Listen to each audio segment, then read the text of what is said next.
اعوذ باللہ من الشیطان الرجیم بسم اللہ الرحمن الرحیم۔ اللہ رب العزت کے فضل و احسان، آقا علیہ الصلوۃ والسلام کے نالین پاک کے تصدق سے آج ہم آئیں دین سیکھیں پروگرام میں شامل ہیں۔ اس پروگرام میں ہم قرآن مجید کے الفاظ کا تلفظ، درست تلفظ اور ترجمہ کرنے کا طریقہ سیکھیں گے۔ الحمدللہ اردو زبان اور عربی زبان میں کوئی زیادہ فرق نہیں ہے۔ قرآن مجید کے الفاظ میں سے ہم 75% اردو زبان میں استعمال کرتے ہیں۔ اس کورس کے اندر ہم پہلے تلفظ سیکھنے کی کوشش کریں گے اور اس کے بعد پھر ہم عربی زبان سے اردو میں ہم ترجمہ کیسے کر سکتے ہیں، کیا فارمولہ جات ہیں، وہ آسان سے آسان طریقہ کیا ہے جس سے ہم قرآن مجید کا ترجمہ سیکھ سکتے ہیں، وہ کچھ ہم فارمولے اس کورس میں ہم پڑھیں گے۔ اس پروگرام میں انشاءاللہ ہم مل کر قرآن مجید کا ترجمہ سیکھنے کی کوشش کریں گے۔ آئیے ابتدا کرتے ہیں نماز کے الفاظ سے۔ پہلے نماز کے بارے میں کچھ عرض کرنا چاہوں گا کہ اس کا تلفظ کیوں ضروری ہے۔ قرآن مجید میں جب رب کائنات نے نماز کا حکم فرمایا تو الفاظ ارشاد فرمائے، اقیم الصلاۃ،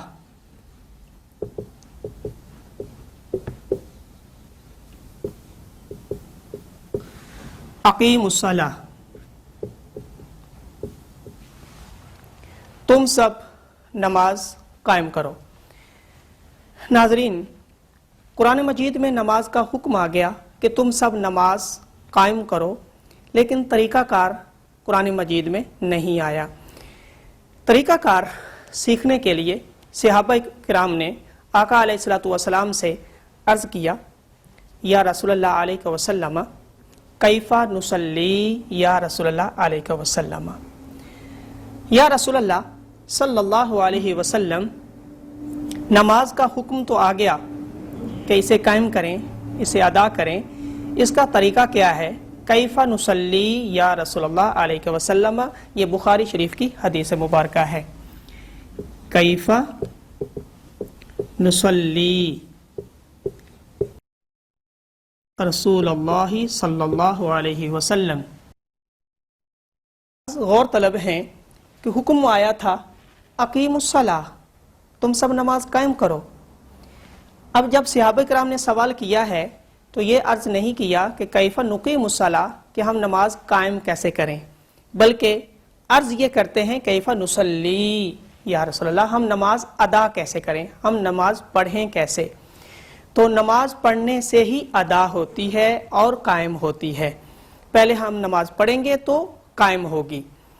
تو آقا علیہ الصلوۃ والسلام نے یہاں پر سوال سننے پر کوئی اعتراض نہیں فرمایا کہ قرآن کہتا ہے قائم کرو اور تم پوچھتے ہو پڑھنی کیسے ہے، ادا کیسے کرنی ہے، کیونکہ آقا علیہ الصلوۃ والسلام کی تعلیمات بھی یہی تھیں کہ نماز پڑھنی چاہیے، ادا کرنی چاہیے۔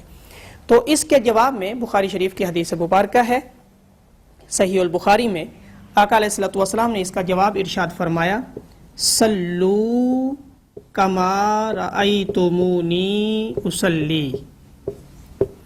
ارشاد فرمایا، اے میرے صحابہ،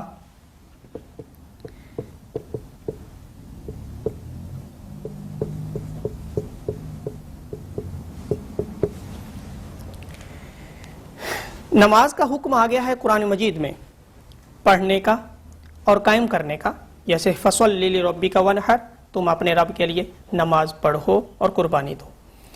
نماز پڑھنے کا اور قائم کرنے کا حکم آ گیا تو اور طریقہ نہیں آیا تو میرے صحابہ تمہیں پریشان ہونے کی ضرورت نہیں ہے۔ اگر قرآن میں طریقہ نماز پڑھنے کا نہیں آیا تو کیوں پریشان ہوتے ہیں جب صاحب قرآن تمہارے اندر موجود ہے؟ تم کیا کرو، صلو کما رأیتمونی اصلی، تم مجھے دیکھتے جاؤ جیسے جیسے میں کر رہا ہوں، میری اداؤں کو اپناتے جاؤ، تمہاری بھی نماز ہو جائے گی۔ گویا آقا علیہ الصلوۃ والسلام کی اداؤں کو اپنا لینے کا نام نماز ہے۔ ادائیں دو طرح کی ہیں ناظرین۔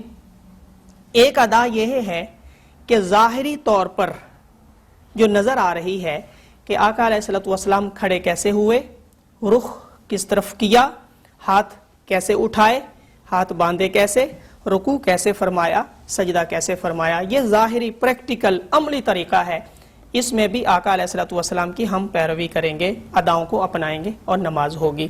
اس کے ساتھ ساتھ جب آقا علیہ الصلوۃ والسلام نماز ادا فرماتے تھے تو زبان سے بھی ادائیگی فرماتے تھے، اور ہم سب جانتے ہیں کہ وہ کس زبان میں تھا، وہ عربی زبان میں تھا۔ کیا آج کوئی بندہ اپنی زبان میں اردو، پنجابی، انگلش، پشتو، سندھی کسی زبان میں نماز ادا کرنا چاہے تو کیا ہو جائے گی؟ ہرگز نہیں، کیونکہ آقا علیہ الصلوۃ والسلام کی سنت ادا نہیں ہوگی۔ وہی عربی زبان کے الفاظ جو آقا علیہ الصلوۃ والسلام کی زبان سے ادا ہوئے وہی ہم ادا کریں گے تو نماز ہوگی۔ اب سوال یہاں پر یہ ہے کہ دونوں ادائیں، ایک عملی طریقہ ہے، ایک زبان سے پڑھنے کا طریقہ ہے۔ عملی طریقہ وہ بھی ہم اپنائیں گے، پیروی کریں گے، اور جو زبانی طور پر جو پڑھنے کے ساتھ ہے، جس کا تلفظ کے ساتھ تعلق ہے، زبان کے ساتھ تعلق ہے، وہ بھی ہم اسی طریقے سے پڑھنے کی کوشش کریں گے، تو تب نماز ہوگی۔ اب جب ہم عربی زبان میں ہی نماز ہم نے پڑھنی ہے تو کیا اس وقت ہمارا تلفظ اور لہجہ بھی عربی ہونا چاہیے یا کوئی اور؟ تو صاف ظاہر ہے جواب یہی ملے گا کہ عربی ہونا چاہیے، کیونکہ تلفظ تبدیل ہونے سے الفاظ کے میننگ، الفاظ کے معانی وہ تبدیل ہو جاتے ہیں۔ ہر زبان میں ایسا ہے، ہم اردو میں بھی اس کی مثالیں لے سکتے ہیں، کسی زبان میں بھی مثالیں لے سکتے ہیں کہ جب تلفظ بدل جاتا ہے تو اس کا معنی بدل جاتا ہے۔ تو اس لیے اگر میں ایک دو مثالیں آپ کو یہاں پہ دینا چاہوں، جیسے ایک لفظ ہے ہمارے پاس، یہ لفظ میں نے لکھا ہے، اس کو شیر بھی پڑھا جا سکتا ہے، شیر بھی پڑھا جا سکتا ہے۔ لفظ ایک ہے، تلفظ دو ہیں، لیکن جب ہم پہلا تلفظ کے ساتھ پڑھیں گے شیر، معنی کچھ اور ہے، شیر پڑھیں گے معنی کچھ اور ہے۔ اگر اس کے ساتھ ایک لفظ اور ملا لیا جائے،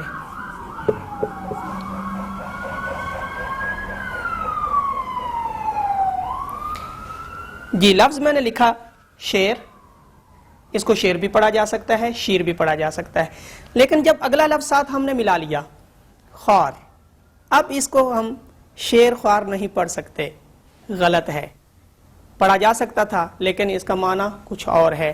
جو صحیح تلفظ ہے وہ شیر خوار ہی پڑھیں گے، اور اعراب تو ہم اردو زبان میں لگاتے نہیں ہیں، اور اعراب کے بغیر ہی پڑھنا ہوتا ہے، تو اس کو ہم شیر خوار ہی صحیح لفظ پڑھیں گے۔ سوال یہ ہے کہ اگر ہم اس کو شیر خوار پڑھیں کیا معنی ٹھیک ہوگا؟ ہرگز نہیں، شیر خوار ہی اس کو پڑھنا ہوگا۔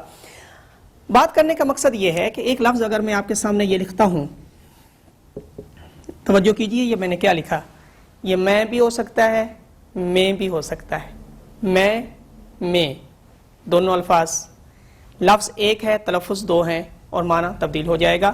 اگر میں لفظ لکھتا ہوں تو بھی ہے، تو بھی ہے، اب لفظ ایک ہے، تلفظ دو ہیں، معنی چینج ہو گیا۔ ثابت ہوا کہ اردو زبان میں اگر ہم تلفظ کو چینج کریں تو معنی تبدیل ہو جاتا ہے۔ تو بالکل واضح بات ہے کہ جب ہم نے عربی زبان میں نماز پڑھنی ہے تو اس کے تلفظ کا بھی لحاظ رکھنا ہوگا۔ صحیح تلفظ جو عربک زبان میں ہے وہی ہم پڑھنے کی کوشش کریں گے۔ تو آئیے ہم ثنا کو تھوڑا سا پڑھنے کی کوشش کرتے ہیں، پڑھنے کا طریقہ سیکھتے ہیں، اور اس کے بعد ہم ترجمے کی طرف آئیں گے۔